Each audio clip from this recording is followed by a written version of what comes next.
네, 오늘 말씀은 조건 없이 사랑합니다 라는 제목으로 말씀을 나누겠습니다. 조건 없이 사랑합니다.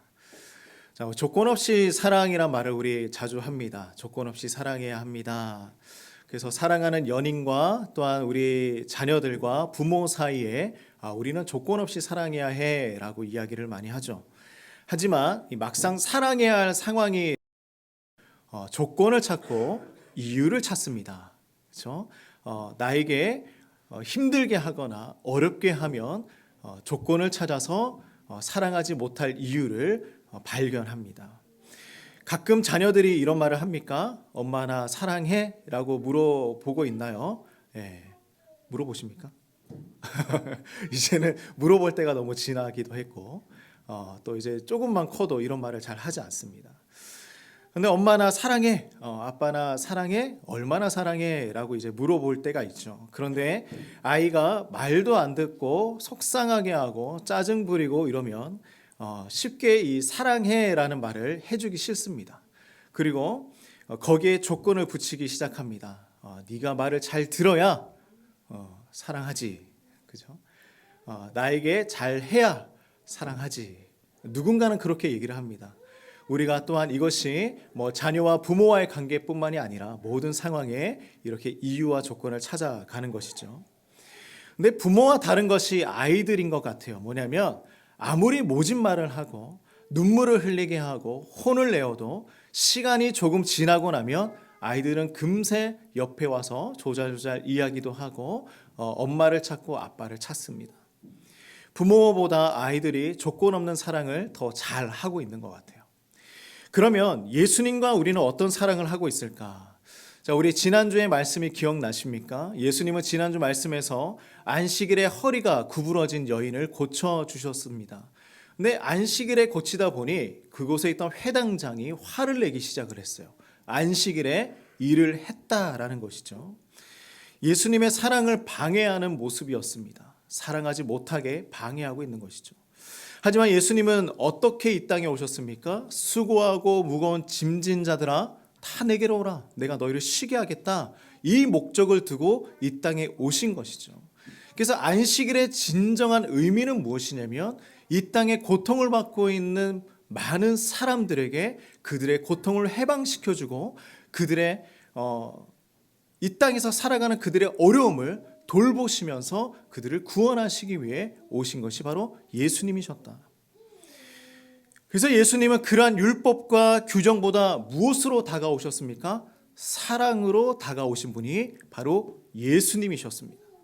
하나님 나라는 이런 곳이라 가르쳐 주셨죠. 지금은 겨자씨와 같고 누룩과 같지만 예수님의 사랑이 더 크기 때문에 온 세상 열방 가운데 주님의 복음이 전파될 것이다. 이것을 사랑으로 가르쳐 주신 분이십니다. 그래서 곳곳마다 다니시면서 이 복음을 전하고 있는데 오늘 말씀이 이렇게 시작이 돼요. 자, 예수님은 어디로 가고 계셨습니까? 자, 22절 말씀 같이 한번 읽어보겠습니다. 자, 시작. 예수께서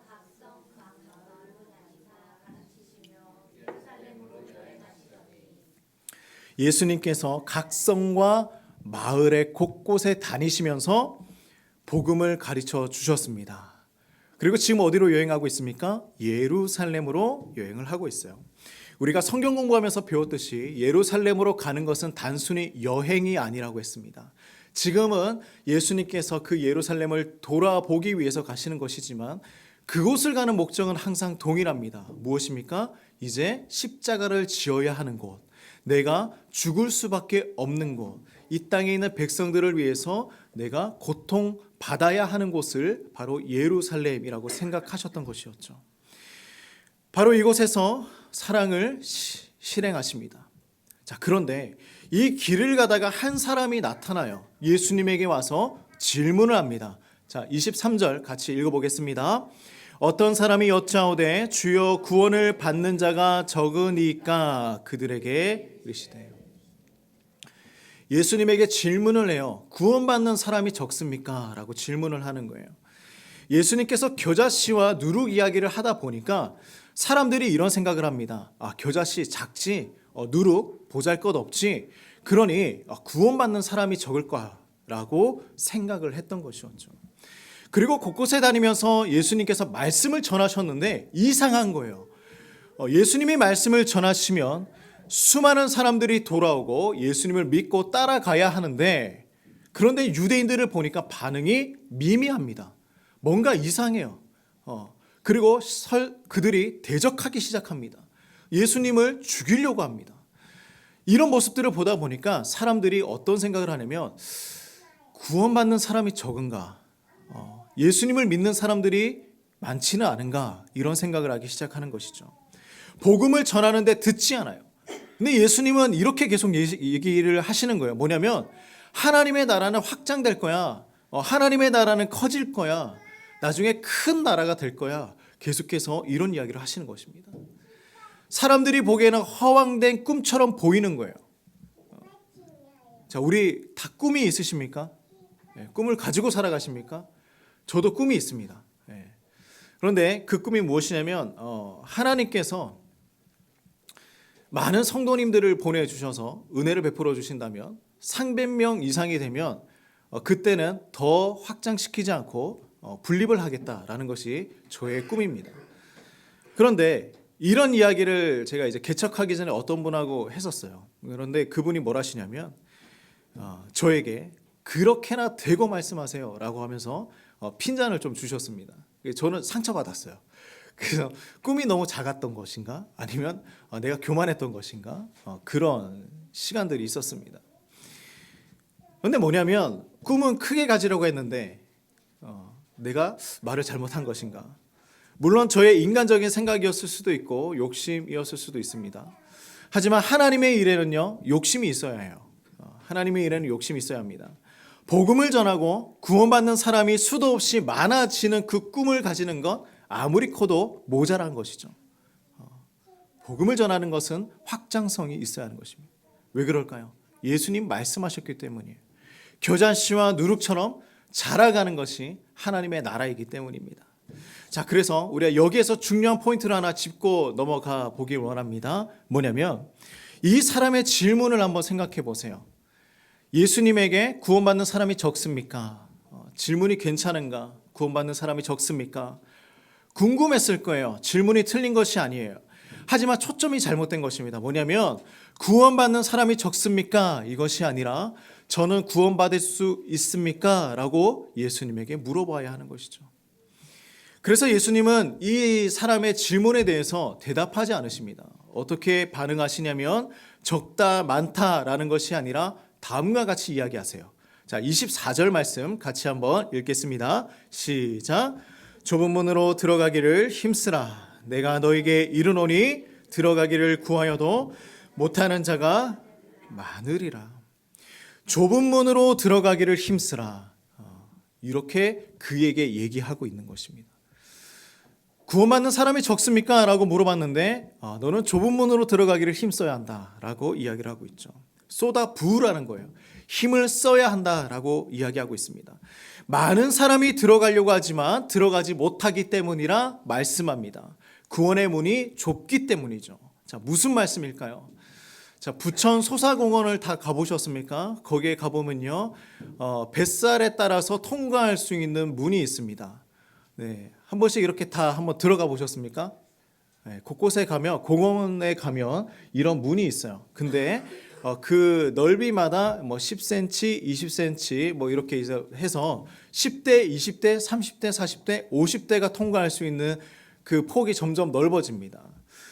그런데 뱃살이 있는 사람은 통과를 못해요. 자, 당신의 뱃살은 안녕하십니까? 이렇게 질문을 하고 있잖아요. 근데 만약 구원을 받는 조건이 뱃살이라면 저는 실패할 것입니다. 제 뱃살도 점점 늘어나고 있거든요. 그러니 우리가 이런 모습들을 보면서 정말 구원의 여정이 이런 것들이 조건이라면 과연 통과할 수 있는 사람이 얼마나 될까 한번 생각을 해봅시다.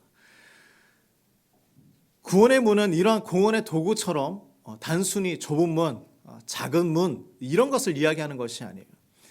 복음을 들은 사람들의 반응이 미미하고 예수님을 오히려 미워하고 죽이려고 하는 것은 구원의 문이 좁기 때문이다. 예수님 말씀하십니다. 왜냐하면 사람이 스스로 구원을 향해서 갈 수 있는 그런 방법이 없어요. 내가 구원을 받을 거야 라고 해서 구원을 받을 수 있는 것이 아닙니다. 또한 그 좁은 문을 향해서 가려고 하지도 않습니다. 마태복음 7장 13절 말씀을 같이 한번 읽어봅시다. 네, 쉬운 성경입니다. 같이 한번 읽어볼까요? 자, 시작. 좁은 문으로 들어가거라. 멸망으로 가는 문은 넓고 그 길이 쉬워 많은 사람들이 그곳으로 들어간다.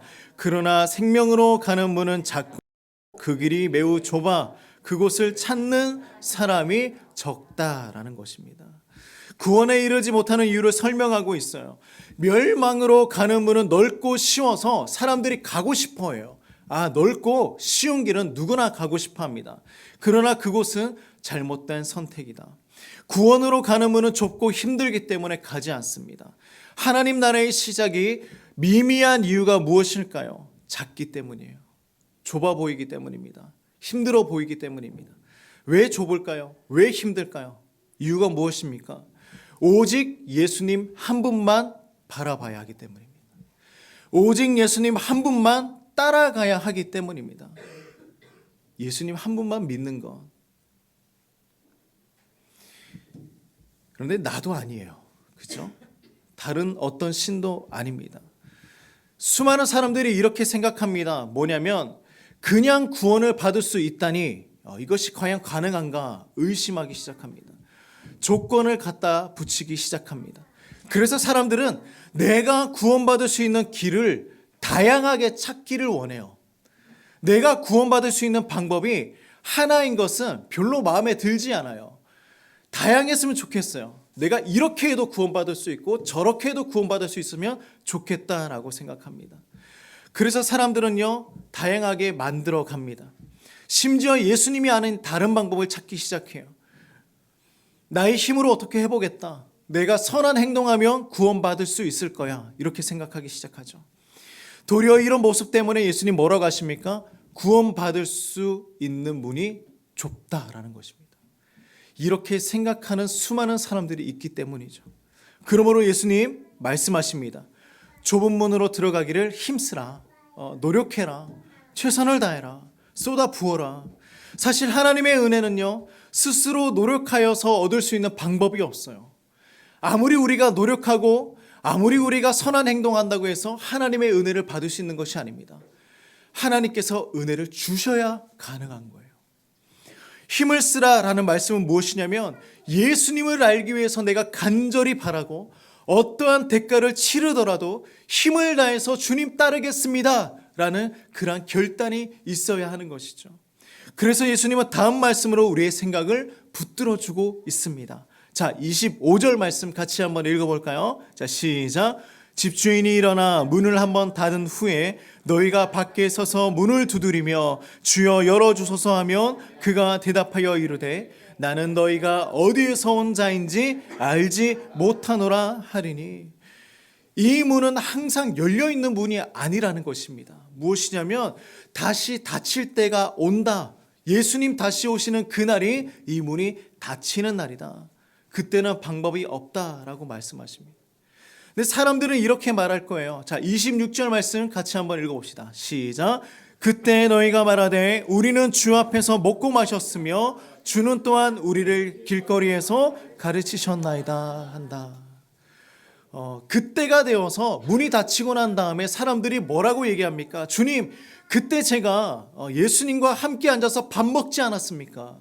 주님, 제가 예수님과 함께 앉아서 차 한잔 하지 않았습니까? 길에서 만났을 때도 예수님 수많은 좋은 이야기 저에게 들려주시지 않았습니까? 문 좀 열어주세요. 저 아시지 않습니까? 이렇게 얘기하는 거예요. 하지만 때는 이미 늦은 것이죠. 왜 그럴까요?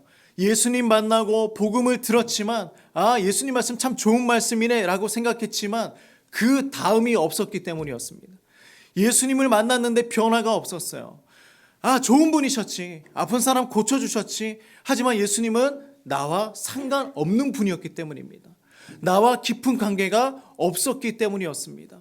예수님 만났어요. 예수님 말씀 들었잖아요. 하지만 예수님과 나는 특별한 관계에 맺혀지지 않았기 때문이었습니다. 예수님을 믿지 않았습니다. 예수님 쫓아서 나의 평생을 드리고 싶지 않았기 때문이에요. 예수님 쫓아서 나의 모든 것 다 포기하고 예수님 따라가는 것이 싫었던 거예요. 예수님 계속해서 포기하라 그러고 버리라고 말씀하셨잖아요.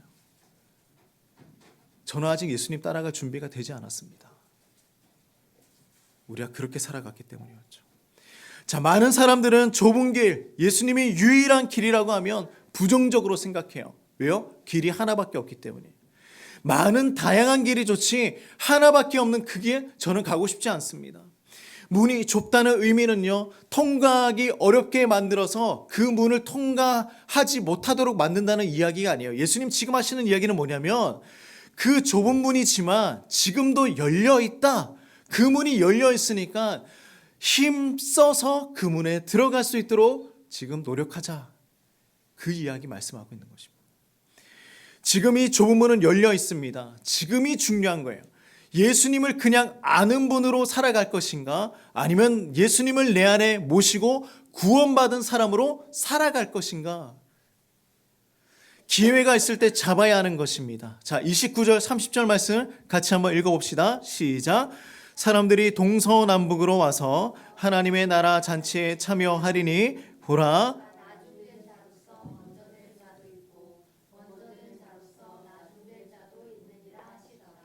아멘. 하지만 이 길을 원하지 않았죠. 이 길을 가기 위해서는요, 가장 중요한 한 가지를 할 수 없었기 때문이었습니다. 많은 사람들이 이것 때문에 포기하는 거예요. 예수님을 믿어야 하는데 이것을 하지 못합니다. 무엇이냐면 나를 내려놓는 일이에요. 나를 내려놓는 일입니다. 우리의 삶의 내면을 한번 살펴봅시다. 나의 생각과 나의 뜻과 나의 행동, 이 모든 초점이 어디를 향하고 있습니까? 바로 나라는 곳에 향하고 있습니다. 나를 위해서 살고요, 나 때문에 행동합니다. 세상 전부를 잃어도 끝까지 붙들고 있는 것이 바로 나 자신입니다. 그런데 예수님이 말씀하시는 것은요, 바로 나를 내려놓아야 그 좁은 문으로 들어갈 수 있다. 그것이 보이기 시작할 것이다. 이 이야기를 하고 있으니 아무도 쉽게 그 길을 가지 못하는 것입니다. 이 세계가 나를 중심으로 해서 돌아가야 하는데, 그리고 이 세계가 나를 바라봐 줘야 하는데, 그 세계가 깨어져야 하고 그 세계가 무너져야 한다고 예수님 말씀하시니 가기가 싫은 거예요. 나의 세계를 부수기 싫은 것입니다. 겉으로는 겸손합니다. 하지만 그 누구한테도 고개를 숙이고 꺾인 적이 없는 것이 바로 나의 자아입니다. 누군가 나의 자존심 건드려요. 폭발할 수밖에 없는 게 바로 우리의 모습입니다. 이게 바로 나 자신이라는 것이죠. 근데 예수님은 이 모습을 내려놓아야 그 좁은 문이 보일 것이다. 우리 사랑하는 성도님들, 예수님 믿으십니까? 네, 믿으십니까? 그리고 구원 받으셨습니까? 네, 아멘이라고 우리가 다 답하잖아요. 예수님 사랑하십니까? 아멘. 대부분은 자신 있게 대답을 할 수 있어요. 그런데 여기에 앞에 조건을 하나 붙이면서 제가 질문을 하겠습니다. 나의 재산을 모두 다 잃어도 예수님 사랑하십니까? 나의 건강을 모두 다 잃어도 예수님 믿고 사랑하십니까? 나의 자녀와 나의 가족을 잃어도 예수님 사랑한다고 고백할 수 있겠습니까? 주춤할 수밖에 없는 질문이죠. 조건 없이 사랑할 수 있다? 쉬운 것이 아닙니다. 나에게 부와 명예를 주시지 않아도, 내가 원하는 것을 이루어 주시지 않아도 예수님을 사랑할 수 있으십니까? 구원받기 위해서 내가 이 모든 것들을 다 내려놓고 포기하고 예수님을 사랑할 수 있겠습니까? 예수님이 우리를 사랑하시는 데는요, 조건이 없으십니다. 예수님은 우리에게 이렇게 사랑을 시작하셨어요. 자, 나 가진 재물 없으나 공평하신 하나님, 이러한 찬양 들어보셨습니까? 이 찬양의 가사를 지은 송명희 시인이 있습니다. 이 시인은 태어날 때 의사가 잘못 그 뇌를 건드려서 신체의 움직임을 조절하는 손해가 망가졌습니다. 그래서 평생 뇌성마비 장애인으로 살아갈 수밖에 없었어요. 이 여인이 하나님을 만나기 전까지는 그의 삶을 들여다보면 너무나 불행하고 고통스러운 삶을 살아갈 수밖에 없었습니다. 뇌성마비 장애인으로 살아가는 것도 힘든데 너무나 가난해서 어렸을 때는 그 분유조차도 먹을 수 없었다고 합니다. 7살 때까지 누워 있을 수밖에 없었어요. 10살이 넘어서야 겨우 밥 숟가락 한 숟가락 뜰 수 있었다고 합니다. 거기에 또 아버지는 결핵으로 병들어 있었죠. 그래서 그 모든 상황을 보면요, 너무나 절망스러운 상황이었어요. 태어나는 것조차도 힘들었습니다. 그래서 사춘기 때는 자살 기도까지 했다고 이야기를 합니다. 근데 그가 어렸을 때부터 하나님을 믿고 있었기 때문에 하나님 때문에 그의 목숨을 버릴 수가 없었다고 고백을 하고 있어요. 그래서 17살이 되었을 때 결심을 하나 합니다. 어떤 결심을 하냐면 내가 죽더라도 하나님 만나고 죽겠다. 그래서 결심을 다하고 죽기 살기로 하나님 앞에 기도하기 시작해요. 그래서 기도하면서 그녀가 이제 소망을 얻게 되었습니다. 빛을 보게 되었습니다. 그때부터 그녀가 무엇을 하냐면 시를 적기 시작했어요. 고백시를 적기 시작했습니다. 그 중에 많은 시들이 나 가진 재물 없으나 공평하신 하나님. 그 중에 제가 정말 좋아하는 시가 하나 있습니다. 그 시가 바로 너는 내 것이라 라는 시인데 제가 읽어드리겠습니다. 너는 내 것이라 부유해도 가난해도 너를 사랑하여 구원했으니 너는 내 것이라 너는 현명해도 미련해도 너의 지혜 되어 사용하리니 너는 내 것이라 너는 잘났으나 못났으나 너의 모든 것을 알고 있으니 너는 내 것이라 너는 강하여도 약하여도 너의 힘이 되어 일으키리니 너는 내 것이라 너는 의로워도 악하여도 너를 나의 피로 바꾸었으니 너는 내 것이라. 너무 좋은 고백이지 않습니까? 우리에게도 동일한 은혜가 있는 거예요. 뭐냐면 나 자신을 내려놓고 주님을 믿고 나니 놀라운 변화가 일어나기 시작했다라는 것입니다. 예수님 안에서 새롭게 태어나 살아가고 있는 나의 모습. 항상 하나님의 사랑과 은혜의 품 안에서 살아가고 있는 나 자신. 그 무엇보다 하나님의 뜻을 먼저 생각하면서 순종하며 살아가기 위해서 노력하고 있는 나의 모습. 주님의 은혜를 떠나서는 도저히 살아갈 수 없다라고 고백하고 있는 나의 모습을 발견하는 것입니다.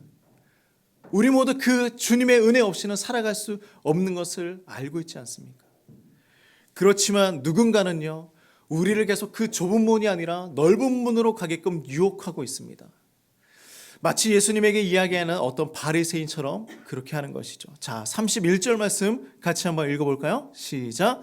곧 그때에 어떤 바리새인들이 나와서 이르되 나가서 여기를 떠나소서 헤롯이 당신을 죽이고자 하나이다. 예수님에게 바리새인이 뭐라고 하냐면 여기에서 떠나셔야 합니다. 예루살렘에서 벗어나셔야 합니다. 왜요? 헤롯이 죽이려고 하기 때문입니다. 이 모습만 보면요, 정말 예수님을 걱정하고 예수님을 도와주기 위해서 하는 이야기인 것처럼 보입니다. 그러나 예수님에게는 이 말씀이 좋은 말씀이 아니에요. 걱정해서 하는 이야기인데도 이것은 좋은 것이 아닙니다. 뭐냐면 예수님 뭐라고 하십니까? 자, 33절 말씀 읽어봅시다. 그러나 오늘과 내일과 모레는 내가 갈 길을 가야 하리니 선지자가 예루살렘 밖에서는 죽는 법이 없느니라. 가야 할 길을 가겠다 예수님 말씀하세요. 왜냐하면 예루살렘에서 죽으셔야 하기 때문입니다. 여기에서 십자가에 매달려야 하기 때문이에요. 그래서 여기서 벗어날 수가 없어요. 내가 여기서 죽어야 이 땅에 있는 수많은 사람들을 살릴 수가 있기 때문이에요. 그들을 사랑하기 때문에 내가 죽어야 하기 때문에 예루살렘에서 벗어날 수가 없는 거예요.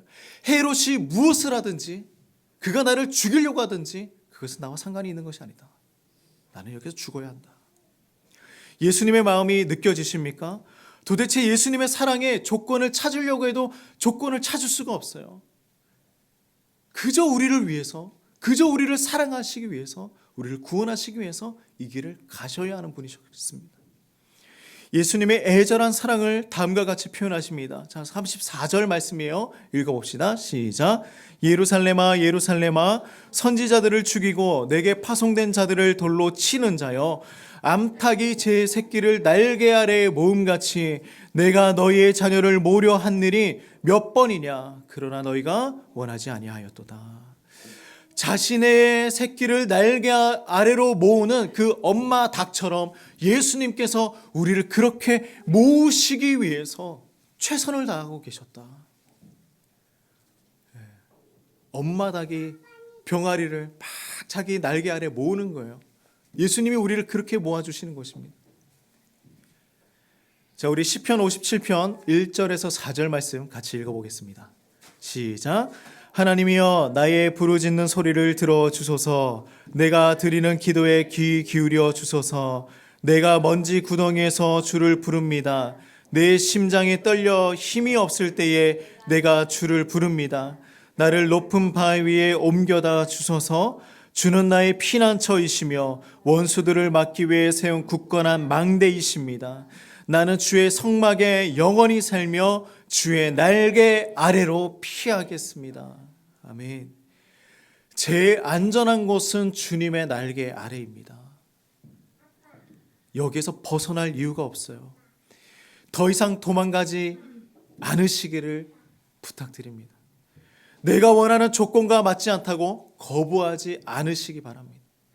날개 아래에 들어가시기 바랍니다. 예수님께서 이토록 사랑하셔서 우리에게 구원을 주셨는데 더 이상 조건 따질 필요가 없다라는 것입니다. 그럴 필요가 없어요. 사랑할 때에 조건대로 사랑하지 마십시오. 예수님 사랑할 때에 조건 따지지 마십시오. 그건 우리를 속이는 함정일 뿐입니다. 함정이에요, 함정. 그러므로 우리 모두 조건 없는 순수한 사랑하시는 우리 사랑하는 성도님들 다 되시기를 주님의 이름으로 축복합니다. 자, 우리 같이 기도하며 나가겠습니다. 기도합시다. 주님, 우리가 이 땅에서 살아가고 구원받고 또 은혜 받으며 살아가는 것 예수님의 조건 없는 사랑 때문이었습니다. 주님, 만약에 우리가 이런 일이 일어나지 않으면 좋겠지만 나의 소유가 내가 사랑하는 사람이 내가 가지고 있는 그 모든 것들이 나를 떠나 가버리게 된다고 할지라도 조건 없이 예수님 사랑하며 그 좁은 문 향하여 힘써 달려가는 우리 모두가 될 수 있도록 인도하여 달라고 우리 같이 한번 기도하며 나가도록 하겠습니다. 기도하겠습니다. 주님 아버지, 같이 기도하며 주님, 우리가 조건 없이 주님 사랑하며 우리의 모든 것을 다 드리며 주님 사랑한다고 고백할 수 있도록 인도하여 주시옵소서. 주님, 우리에게 그 놀라운 사랑 우리에게 주셨습니다. 죽을 수밖에 없었고 고통 가운데 들어갈 수밖에 없었고 십자가에서 피를 철철 흘리며 살아갈 수밖에 없었던 그 길 걸어가시면서 우리를 향하여 사랑하신다고, 날개 아래 우리를 보호하신다고 그를 가르쳤던 예수님 우리가 기억합니다. 주님, 우리가 그 주님 사랑 도와주시옵소서.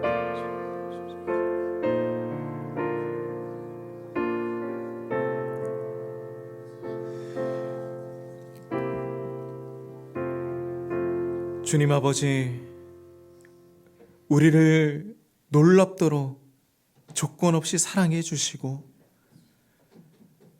우리를 위하여서 그 모든 것들을 내려놓으셨던 주님의 사랑을 기억합니다. 우리도 조건 없이 사랑하며 이 세상 가운데서 살아갈 수 있도록 도와주시옵소서. 예수님의 이름으로 기도드립니다. 아멘. 자, 우리 나무 억가도 주님을 바꿀 수 없습니다. 같이 고백하며 찬양하겠습니다.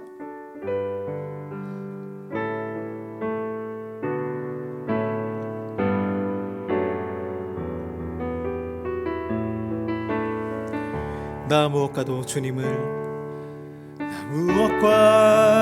주님을 바꾸지 않으리. 다른 어떤 은혜 구하지 않으리.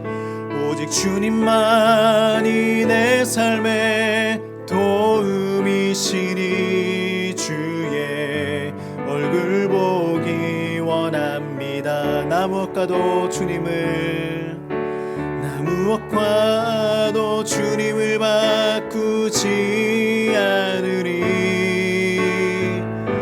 다른 어떤 은혜 구하지 않으리.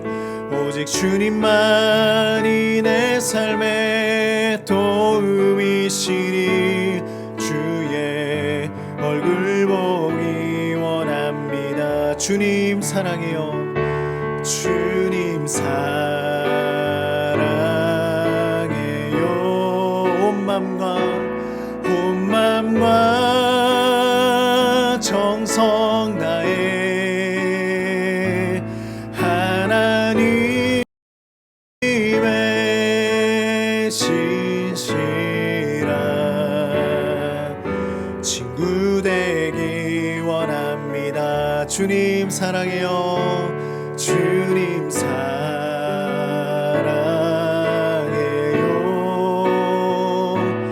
온 맘과 정성 다해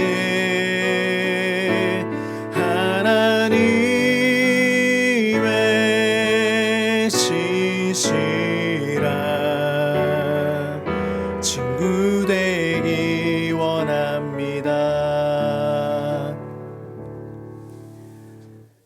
이제는 예수 그리스도의 은혜와 하나님의 무한하신 사랑과 성령의 교통하심이 조건 없이 우리를 사랑해 주시고 우리를 붙들어 주신 그 주님을 우리 또한 조건 없이 사랑하며 주님만 따르길 소망하는 우리 모든 성도님들의 삶 가운데 이제로부터 영원토록 함께 하시기를 주의 이름으로 축원하옵나이다. 아멘.